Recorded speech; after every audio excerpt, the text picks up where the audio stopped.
Bonjour à tous, c'est Ronan, ça y est, je viens d'arriver au camp 1 de l'Atacama Crossing. Du coup une course au Chili, dans le désert le plus aride du monde, le désert d'Atacama, où là du coup je vais enchaîner un peu plus de 6 marathons, 250 km en autosuffisance. C'est-à-dire que je vais porter avec moi ma nourriture pour toute la course. Je vais tout juste être alimenté en eau tous les 10 km et j'aurai une tente à l'arrivée. Bon, ambiance matinale, là on est au démarrage de la première étape. On est 82 coureurs de 26 pays différents. La nuit était un petit peu courte parce que on a mal dormi, il faisait en dessous de zéro là. Et du coup il faisait quand même super froid. Et donc là on prend le départ dans près 6-7 minutes. Hop là, je m'enfonce jusqu'aux cuisses. C'est un truc de dingue. Je vous montre un petit peu à quoi ça ressemble devant aussi. Voilà, regardez-moi ça.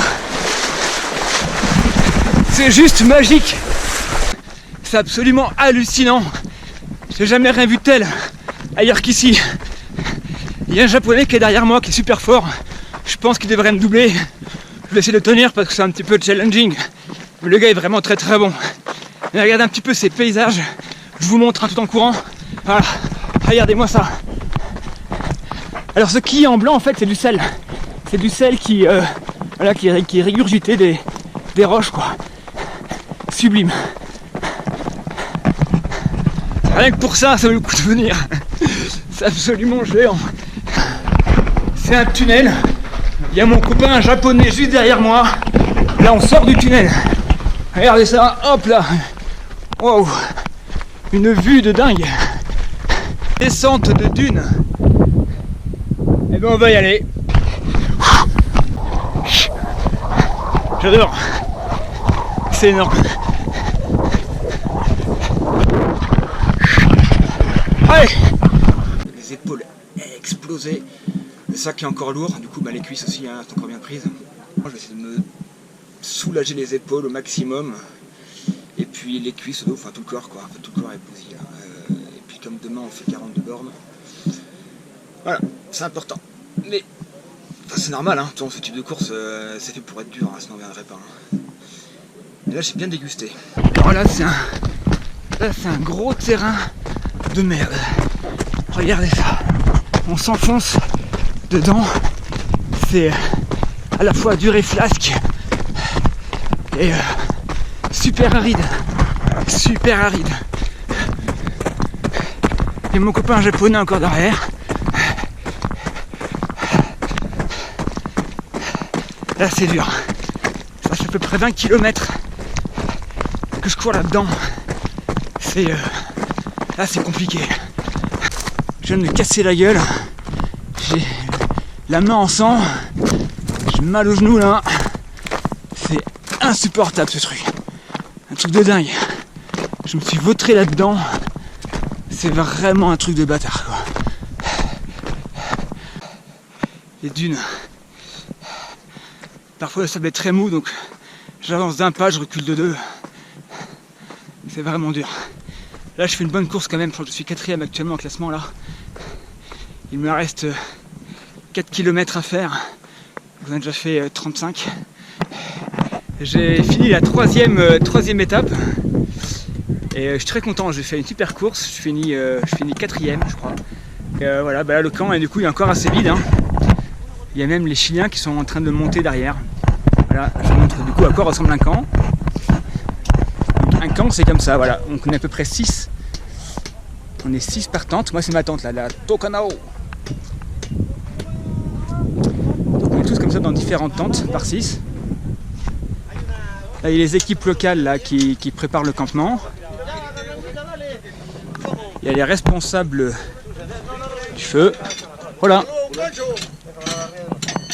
Bon, petite séance médicale parce que je suis tombé tout à l'heure sur le genou et puis sur les mains.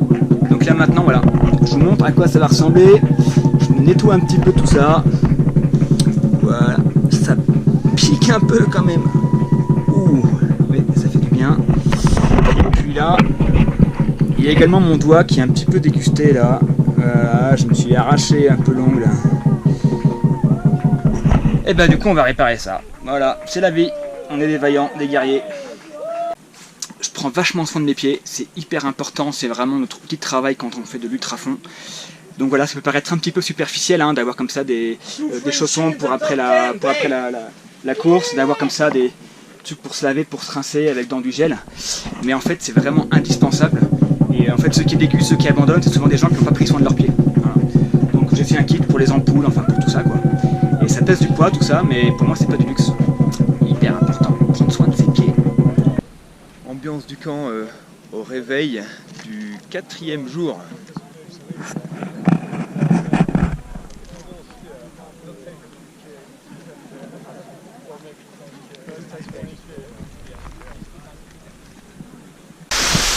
Là c'est à nouveau Aqualand. Regardez-moi ça, allez on traverse. Ah oh putain, elle est glacée. Elle est glacée. Et ça fait du bien.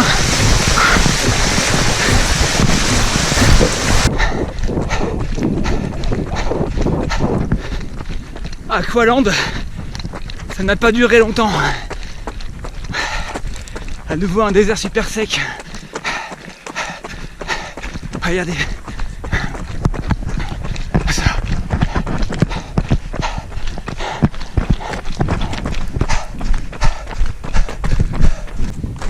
Il fait environ déjà 40 degrés là. C'est hyper dur. Puis avec un terrain comme ça, qu'est-ce que vous voulez faire quoi? Et il faut pas courir. Hein. C'est pas une cheville. Connerie, hein. Ça crève, on s'enfonce là-dedans. C'est super dur. On dirait des brocolis congelés.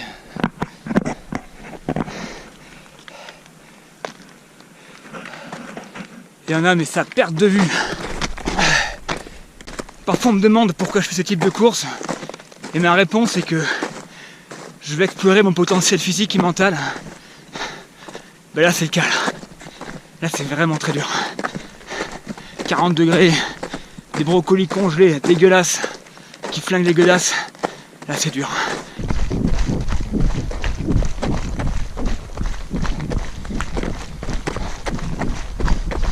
Superbe ce paysage. J'adore. Ces grands espaces désertiques. Le regard qui va au loin. Curieusement c'est reposant.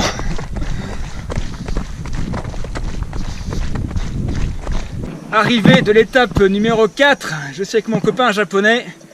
How do you feel? Yeah, very tough course, but he's very strong. C'était un truc de fou aujourd'hui. Hyper compliqué, mais génial quoi. Je suis arrivé 3ème, lui il est second. Un super gars, voilà. Et le Serbe est encore premier. Yeah, tomorrow is hardest. Yeah, good luck. Demain 82 km. C'est demain que se joue la course. Voilà. Petite récompense de la fin d'étape, parce qu'on est quand même bien français.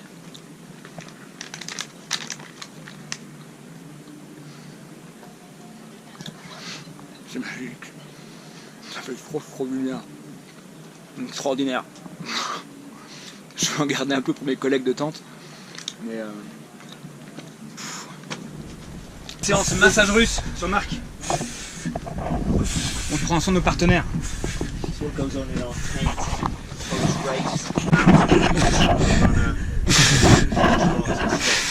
Je lui décongestionne le dos en fait, qui est plein de tension. Avant je lui ai fait les mollets, je lui ai fait les cuisses. Et maintenant vous allez voir, regardez. T'es prêt?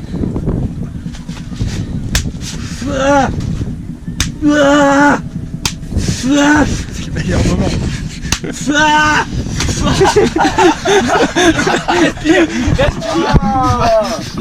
Inspire avec le nez, expire par la bouche.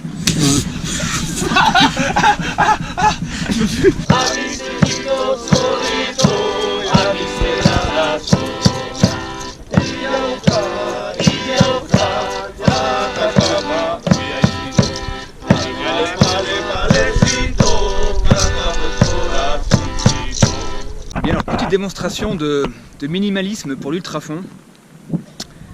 Brosse à dents, coupée en deux, hein, pour pas que ça prenne trop de place. Et puis voilà, dentifrice. Dentifrice pour tous les jours de la course.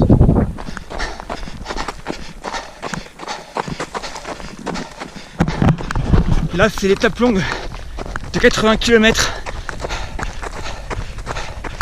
Ultra dur. Là j'arrive à peu près au 15e kilomètre. 32 km sur l'étape longue qui fait environ 80 km. Là il y a un petit peu de vent, c'est quand même très chaud, déjà environ 40 degrés. Le lieu est absolument énormissime, c'est époustouflant.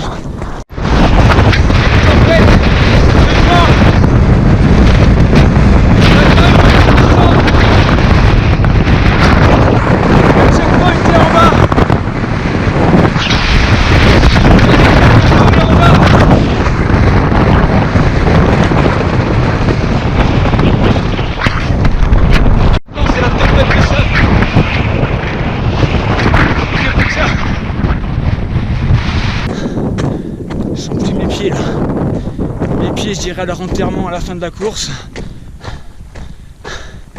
Mes mollets là, c'est plus des mollets quoi, c'est une paire de fesses usagées. Mes cuisses, c'est du flambi.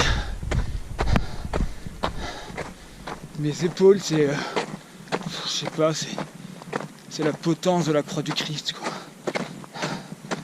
Je fais les derniers kilomètres en courant. Parce que tant qu'on n'a pas tout donné, ben on n'a rien donné. Plus de 3 km. Je suis parti à 11h30. Je suis explosé.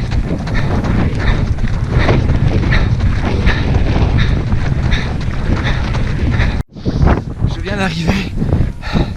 Je suis épuisé. Je suis super content. Je suis allé au bout. Là, je pouvais pas faire plus. Je pouvais pas faire plus aujourd'hui. C'est la dernière étape. Plus que 10 minutes avant d'être finisher de cet ultra trail.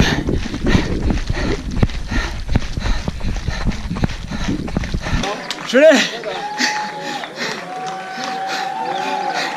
Une petite vidéo avec mes deux amis Jovica qui vient des forces spéciales de la police serbe. This guy is amazing. He is a real deal. Jovica, c'est un champion d'arts martiaux également. C'est le vainqueur de la course. Et il fait des courses dans le monde entier. À chaque fois, il finit sur le podium. Banquet de fin de course.